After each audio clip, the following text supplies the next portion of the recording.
Hello, my name is Andrea Lepori from ETH Zurich, and today I'm going to present a work done in collaboration with Alexandru and Torsten, titled Iterating Pointers, Enabling Static Analysis for Loop-Based Pointers. But before talking about pointers, we need to talk about programming languages, and we cannot omit C, which is the language of pointers. C was placed second and fourth in the TIOBE index, which is an index of popularity among developers. And also from the statistic from GitHub, you can see that C was placed 8th in growth of the language, which means that C is definitely still very popular language, but also a growing language. And this is thanks to high-performance computing applications, which often leverage C, and also low-level programming and embedded systems, and also some of the legacy codes. But C is a very old language. If we take a look at ANSYS C, it is from 83. And from the growth of consumer CPU, of the number of consumer cores inside CPUs, we can see that it only starts to rise in 2005, meaning that C was not created with parallelism in mind and multi-core in mind. But I told you before that C is used a lot in high-performance computing, and this is thanks to libraries such as OpenMP and MPI that enable C to be written in a parallel way, and also compilers such as Poly, which is a polyhedral compiler, and also DACE, which is a data-centric compiler, which try to automatically parallelize serial code. But let's come back to pointers, because pointers kind of goes against this idea of parallelism and optimization. If you take a look at this very simple example, we can see already that we have here two accesses with different indexes, but because of the pointer movement in the middle, we are actually accessing the same memory location. And for a developer, this is probably quite clear, but for optimizer or compiler, this is not as easy to spot. Hence, maybe they cannot optimize this code as well as if it wasn't with pointer movements. Here we have a slightly more complex example where we have this inner loop that accesses PK multiple times. So it could be that actually we have dependencies between loop iterations of the outer loop, because P could overlap between loop iterations. But if we could take a look at the number of iterations of the inner loop and the pointer movement inside the outer loop, we can actually see that they match, meaning that each access is actually independent from each other. Hence, we only do one access to read and one access to write back for each PK. And this means that in the end, we can actually fully vectorize this loop and also fully parallelize this loop. But as before, this is not as easy to see also for the developer, I would argue, but especially for an optimizer or a compiler, this is very difficult to spot. And now let's come to our main contribution, which is the adjunct transformation, which tries to remove this issue, basically. So here in this example, in this olive color, I will have annotated the memory layout. So when we create a pointer P that points to a container A, we have this pointer that points to the beginning of the data container. And then when we do a movement, the pointer will start to point to another location. So in this case, the it element. And then when we do an access, we utilize the offset inside the access together with the offset of the pointer itself to get the data that we want. So in this case, we are accessing the it plus kth element. But as you can see, it's not very easy to spot what we are accessing, because P specifies both the data container, but also specifies an offset, which is encoded in the pointer movement. And we argue that this is basically the main problem with pointer movements, that P is both an offset and a container, and the offset is not as easy to compute as it would be with a normal variable. So here it comes the transformed code, where instead of only initializing a pointer, we also initialize an integer value called the P adjunct, which gets initialized to 0. And then when we do a pointer movement, we do an addition on this adjunct value, and we don't move the pointer. Hence, at the end, we have that p still points to the beginning of the data container, and the offset is only specified in two integer values, the p adjunct, that encodes basically the pointer movement that we had before, and k, which is the offset that is specified in this current line. Hence, making quite clear what data we are accessing right now. And this helps a lot with improvements, especially on compiler optimizations. For example, here we have an example where we create an array of 10 elements. Then we create two pointers, p and q, that both point to this array. And then based on a runtime value, we move one pointer or the other to the midway of the array. And in the last few lines inside the loop, we iterate over the first half, and we copy the first half over the second, or the second half over the first, based on this runtime value. And as we can see here, GCC is actually unable to statically know that P and Q will never alias each other, hence it needs to add a branch to have a non-vectorized implementation and a vectorized implementation. Here we have the transformed version with our adjunct transformation, and as I explained before, we don't have pointer movements, but we modify integer values. And because integer analysis in GCC is much stronger than pointer analysis, we can see that GCC is actually able to statically know that P and Q the accesses done by P and Q will never alias each other. Hence, we don't have any branches, and we only have vectorized code. Now let's come to a parallel example, as I talked about parallelism before and multicore. Here we have the same example as the beginning, but with the adjunct transformation. So we have this outer loop that iterates over different blocks, and this inner loop that iterates over items inside the blocks. And to notice that the blocks never overlap with each other. Hence, this loop is fully parallelizable.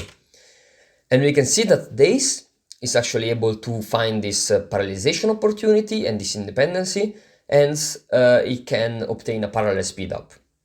While all the other compilers are quite close to each other, some of them, like GCC or Clang, don't directly support automatic parallelization, but we also have Poly, which is not able to find any opportunity to automatically parallelize this loop, both with and without the adjunct transformation. Maybe the keen-eyed among of you can notice that there is no days without adjunct, and this is because days doesn't support general pointer movements. So thanks to the adjunct transformation, days is able to compile this code, because before it wasn't able to compile it with pointer movements. Now I showed you a lot of examples. Now let's come to some a bit of a more rigorous definition of our transformation. Here I will show the original code and then transform code next to each other. So as I explained before, we have this initialization of pointer, and we initialize together with the pointer an adjunct value. To notice that here p is an int pointer, but it could be a double pointer, it could be a long pointer, it could be even a struct pointer, it could be any kind of pointer. And also the p adjunct here is an int, but it could be a long, it could be a long, it could be a double, it could be a short, for example. It could be any kind of integer value. And this is only based on the size of the data container that we want to target. Then for the reference, we use the p adjunct value to encode effectively the offset, and this is because we never move a pointer, but we always do integer modifications to the adjunct value. We also support pointer assignments, and when we do so, we need to copy the adjunct value. And the last case is actually a combination of the previous ones, where we assign and move the pointer at the same time. We also have, for completeness, functions definitions, but they actually trivially follows from what I explained before. And if we take a look at the number of rules, if we don't count the last one, as it is a combination of the previous ones, And if we count the reference as a single rule, we actually only have 4 rules, which makes this transformation quite simple, also quite simple to implement, but more importantly, it produces quite simple codes. And this is very important because the transformation itself doesn't optimize the code, but thanks to the transformation, we give optimizers more data or more things to work on to then be able to optimize the code. Hence, it's very important that the code that we generate creates something simple, which is still very analyzable and doesn't add complexity. I talked about Days before, and Days was also previously able to optimize other code bases, such as climate modeling, data movement in quantum transport simulations, and also I/O on multilinear algebra. So Days was previously able to find optimization opportunities in many code bases. And that's why we chose Days to be tightly integrated in our pipeline, because we discovered that Days was able to find many optimization opportunities that other compiler didn't find. And so here comes our pipeline, where basically we take input C file, we transform it with our adjunct transformation, and then we fed it to the front end of Days, which generates this data flow graph, where we have input data container called A. And this input gets fed into a parallel scope where we have parallel computation, and then we feed this this computed value as output to another data container called B. So this is an example of a very simple data flow graph. The transformations done in Days basically try to find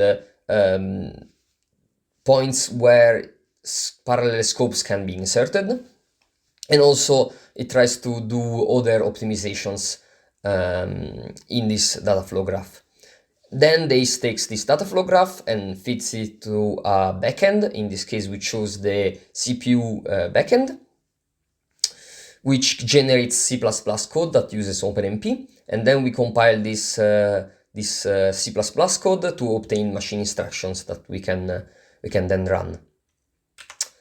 Before showing the results of our approach, I want to talk briefly about limitations. We basically only found one limitation, which is the use of double pointers or higher order pointers. Here we have an example where it creates some problems. We have an array P, which is an array of pointers, and then we dereference this array in the last lines. And as you can see, because it is an array of pointers, we don't know which pointer we are accessing. Hence, we don't know which adjunct value we should use. A possible solution, it is to use arrays of adjunct values, as you can see here, there on the right side. But the problem with that is that by creating these adjunct arrays, we add significant memory overhead, as we are allocating big arrays instead of only single integer values. And also, more importantly, it creates quite complex codes that then cannot be fully analyzed by compilers and optimizers, as the main point of our transformation, as I explained before, is to create simple output codes. Here we have something quite complex that it doesn't get better analyzability. So what we decided to do is actually to not support this behavior, so we don't support higher order pointers, but we wanted to survey some code bases to actually check how big of an impact is that.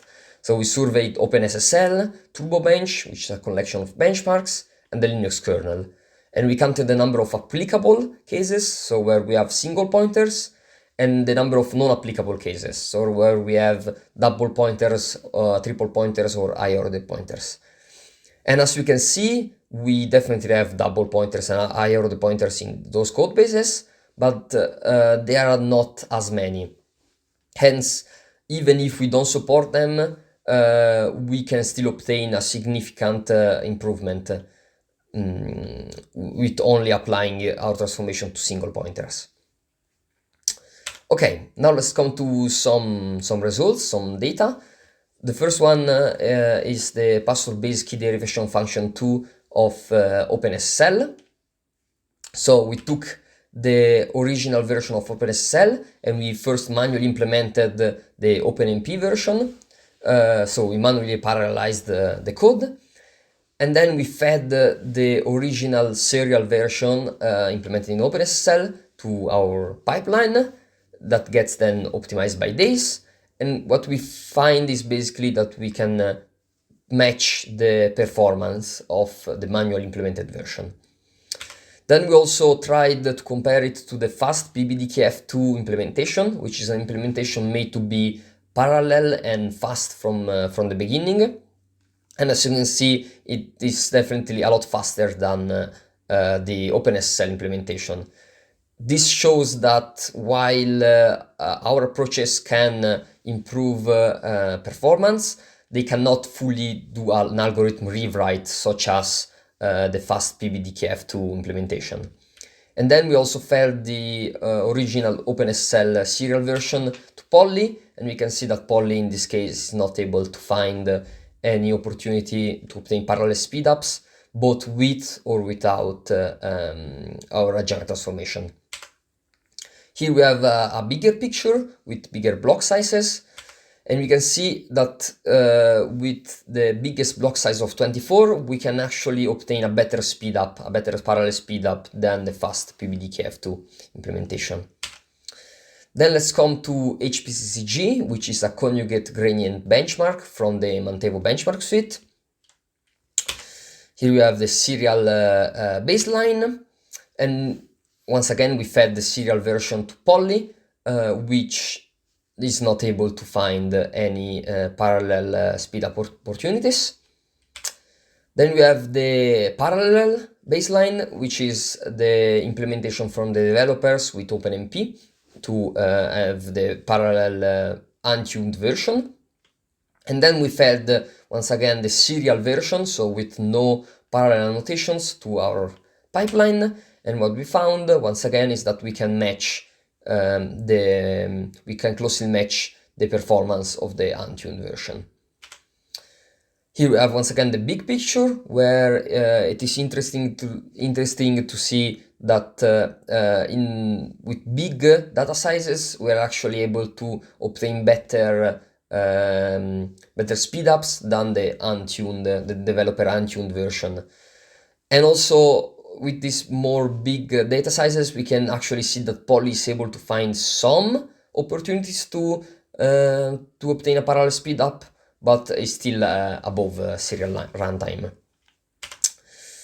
Okay, so to conclude, I showed you the adjunct transformation, which is a quite simple transformation with only basically 4 rules that enables to create code with more information that can be used by optimizers and compilers.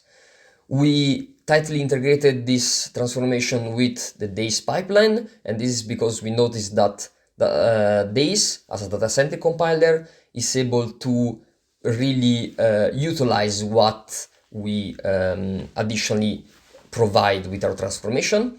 And also importantly, days doesn't support generic pointer movements, so this is also a way to run code with days without having to manually remove pointer movements, for example, or manually rewrite the code. And our fully automatic approach is able, as I showed you in a couple of benchmarks, it's able to match the performance or even slightly outperform them of manually implemented approaches. This work was done inside the Scalable Programming Computing Laboratory at ETH Zurich. You can find this talk and many others on the YouTube channel of SPCL. You can also find the code bases on the GitHub organization of SPCL. You can find all the code of this implementation and other works. You can also go on the website spcl.ethz.ch to find all the contact informations or other works or any other information that you might need. That's all from my side. Thanks a lot for listening.